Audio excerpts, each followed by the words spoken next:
I was going to start an art business today, I'd make it look exactly like Charli's. I'm Professor Steven. I teach independent artists how to build a business around their work. And today I'm doing a full audit of Charli Savage art.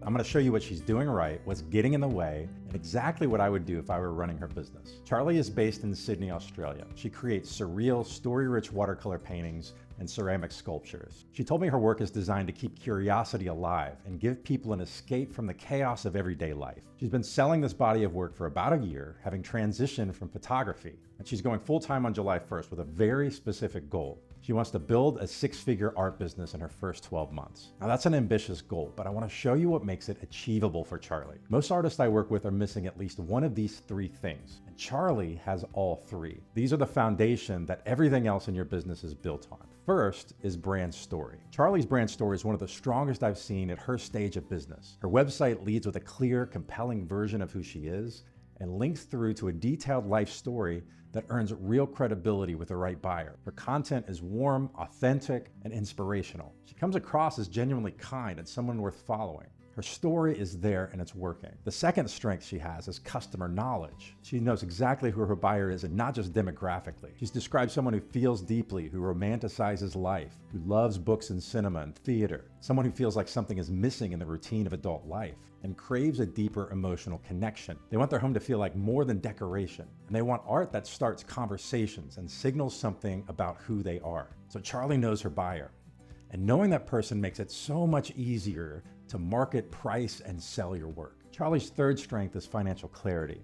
She's not vague about where she wants to go. 100,000 Australian dollars in her first 12 months as a full-time artist, starting July 1st. That kind of clarity influences how you make every business decision from here on out. It gives you a number to work backwards from and a deadline that makes every week count. So with that foundation in place, here's what I would do if I were running Charli Savage art. Charli has a brand story that's strong enough to attract the right buyer. Her content is working. People are finding her. So her problem isn't awareness, it's what happens after someone decides they're interested. Here's a mistake I see artists make constantly. They send people to a catalog and just hope they figure it out.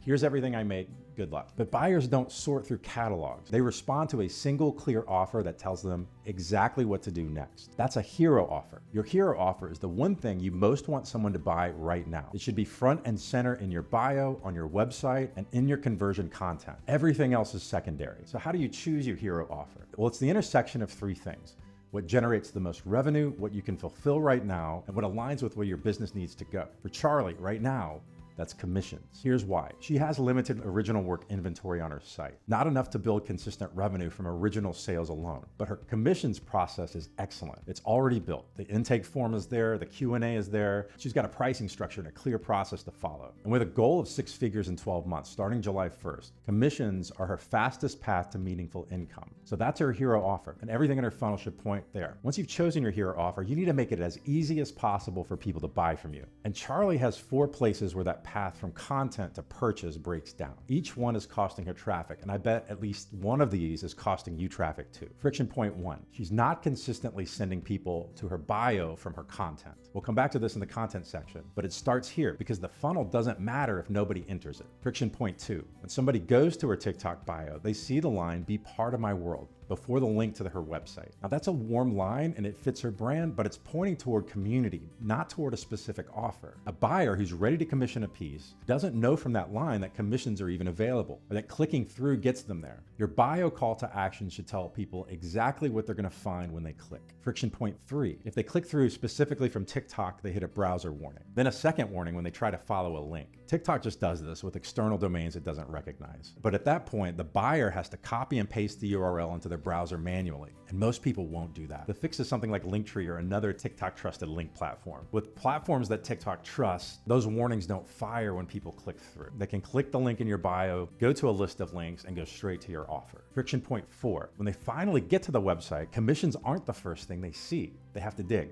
For a buyer who's arrived with intention, that's just one more moment where they can give up or get distracted. With commissions as your hero offer, they should be the first thing on the page. A clear headline, a clear call to action, straight to intake. So I see 4 problems with the funnel, 4 specific fixes. Choose your hero offer, update your bio to tell people what they're getting when they click, use Linktree or something like it to eliminate the TikTok warnings, and make your hero offer the first thing people see when they land on your website. Now, once someone gets to your commissions intake and they're ready to buy, you want the price to confirm that they're in the the right place, which brings me to the second thing I would change. Pricing. I'll talk about that in part 2. Most artists are pricing their work for the wrong buyer. And here's what I mean. This is part 2 of my art business audit for Charli Savage art. Charli knows exactly who her buyer is. Someone who feels deeply, who craves wonder and emotional connection, who wants their home to mean something. Someone who's purchasing meaning and identity, not just a beautiful object. That buyer isn't looking for a deal. They're looking for an investment. And they're already making investments like this in other areas of their life. The art on their wall, but also books on their shelf, the experiences they choose. They're spending money on things that signal who they are. And Charli's work fits perfectly in that world, but only if the price says so. Most artists think about price as what their work is worth in materials and time. But your buyer doesn't think about price that way. Your buyer uses price as a signal. It tells them whether they're in the right place before they even look closely at the work. A price that's too low doesn't attract more buyers, it repels the right ones. It tells the identity investor that this isn't what they're looking for. And it attracts bargain hunters who will negotiate, who won't value your work the way you need them to, and who aren't building the collector relationship you want. I'm going to show you a framework I use with artists to think about where their pricing should live. I call it the commodity to luxury scale. On the commodity end, you have work that's interchangeable. There are a million artists making something similar. Price is the deciding factor, and you're in a race to the bottom. On the luxury end, you have work that's irreplaceable. There is no substitute for it. The artist's point of view, their story, their specific vision, those things can't be copied. And at the luxury end,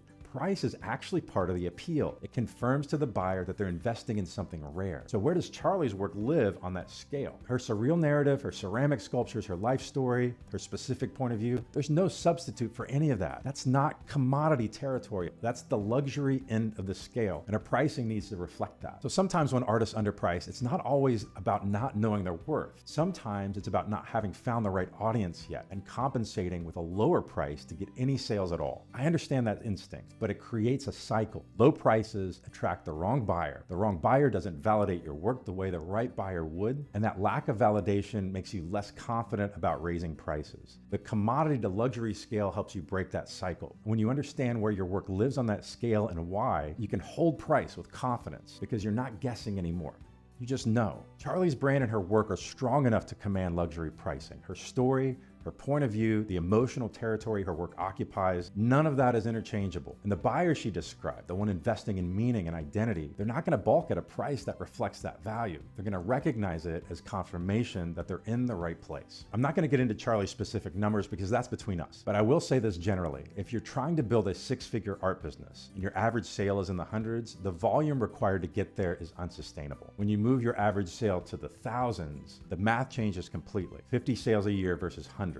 That's the difference between a sustainable business and burning out. So here's how you work out what your average sale needs to be to hit an income goal. You divide your goal by the number of pieces you can realistically produce and sell in a year without burning out. That number is your target average. Then look at where you are now and start closing that gap. So now you have a clear hero offer, a frictionless path to it, and pricing that tells the right buyer that they're in the right place. The last thing I would do is build the engine that keeps filling that funnel consistently. I'll talk about that in part 3. You can have the perfect funnel, the perfect price, and still not sell art. And here's why. This is part 3 of my art business audit for Charli Savage art. Charli has a clear financial goal and she knows her buyer precisely. Those two things are the targeting system. This section is about the engine that runs it consistently enough to hit that goal in 12 months. Charli has around 7,000 followers on TikTok and around 700 on Instagram. That's a meaningful audience. People found her, liked what they saw, and chose to follow. But she's not posting frequently enough. That gap between audience size and posting frequency will stall your growth. The algorithm stops showing your content to your own followers. New people stop discovering you. The buyers who are almost ready to act forget that you exist. Consistency isn't just about growth, it's about staying visible to the people who already chose you. The baseline is at least one post every day. That might sound like a lot, but this is the engine of a six-figure business. You wouldn't open a shop 3 times a week and wonder why revenue is inconsistent. Think of your content as your storefront. It needs to be open every day. The good news is that Charli's already cross-posting to both TikTok and Instagram. So one piece of content is covering 2 platforms. Tools like repurpose.io that I just started using can automate that so it's not extra work. And no, I don't get paid by repurpose. Now let's talk about content mix. Not all content does the same job, and that's where most artists go wrong. They either post nothing but artwork with no story or teaching behind it. They flip to selling too hard, too fast before they built enough trust. Here's the framework I'd give Charli and any artist who's just starting out building consistency. 60% of your content is awareness. It introduces you to new people, shows your work, tells your story, and earns the follow. 30% is connection. It deepens the relationship with people who already follow you. This is behind the scenes work, your process, your perspective, the story behind a piece. And 10% is conversion content. It asks for something. Commissions are open. Here's how to work with me. Here's where the link is. Now, this is early stage guidance. When you're building an audience from scratch or rebuilding momentum, you need more awareness content to keep bringing new people in. But as your audience grows and trust deepens, you can pull that conversion percentage up. So the ratio isn't fixed. It follows the maturity of your relationship with your audience. Pay attention to when your audience starts responding differently to conversion content.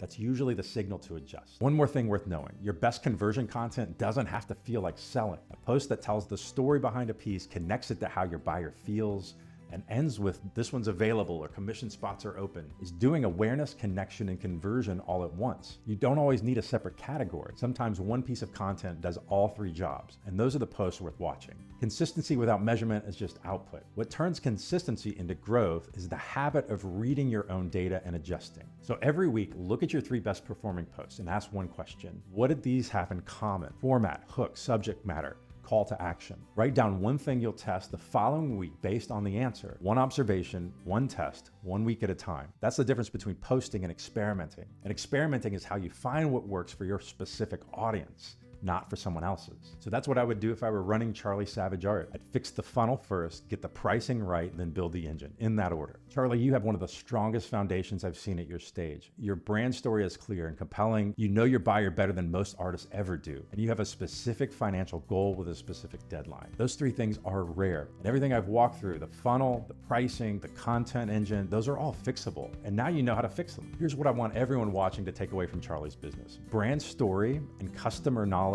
are the foundation. If you know what makes your work distinct and you know exactly who it's for and why they want it, everything else is a problem you can solve. Funnel friction is a technical fix. Pricing is a mindset shift with a framework behind it. Content consistency is a habit. Start with that foundation and everything else will follow. So Charli, thank you for letting me dig into your business and share it with everyone. This was so fun for me. And you gave everybody a lot to learn from. Now go build something great this year.